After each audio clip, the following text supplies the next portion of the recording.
I risultati delle prove OCSE PISA sugli studenti italiani sono impressionanti.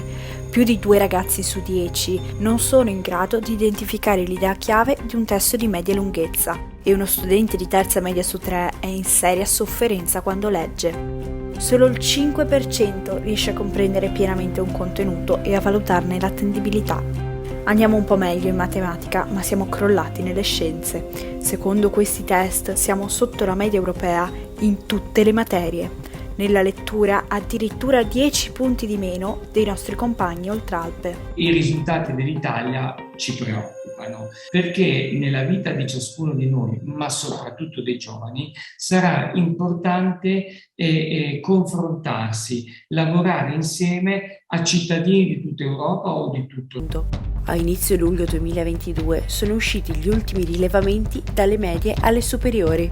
Un bagno di sangue. Solo il 66% ha raggiunto il livello base di comprensione di un testo. Anche in matematica, dove ci barcamenavamo un po', i risultati sono stati un disastro.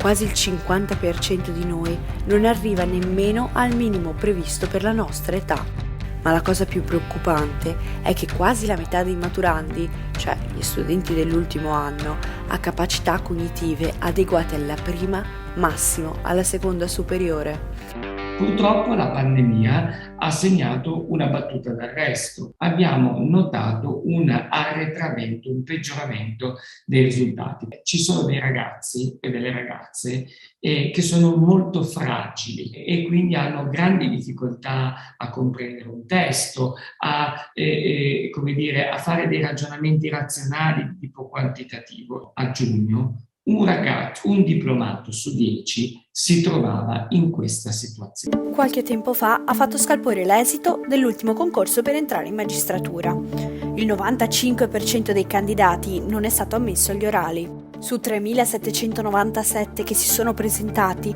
solo 220 hanno passato gli iscritti.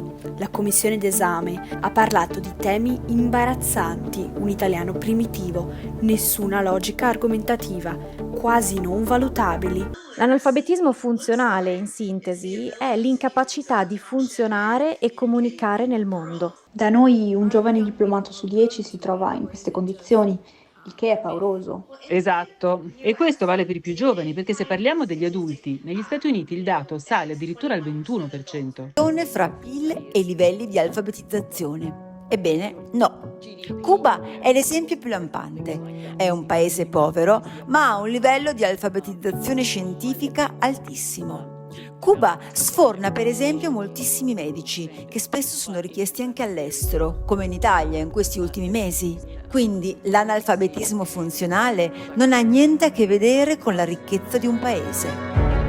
Secondo l'OCSE, l'Italia, una delle prime 10 maggiori economie al mondo, ha il 28% della popolazione tra i 16 e i 65 anni analfabeta funzionale, quasi un terzo del paese. Una persona su 4 è low skilled, cioè priva delle competenze base richieste nella vita lavorativa e nel tempo libero, uno dei peggiori risultati in Europa. La situazione ormai è talmente fuori controllo che la Bocconi, l'eccellenza dell'università italiana, 4 anni fa ha istituito per i futuri manager, avvocati e trader un corso di pensiero critico, critical thinking, obbligatorio per tutte le matricole.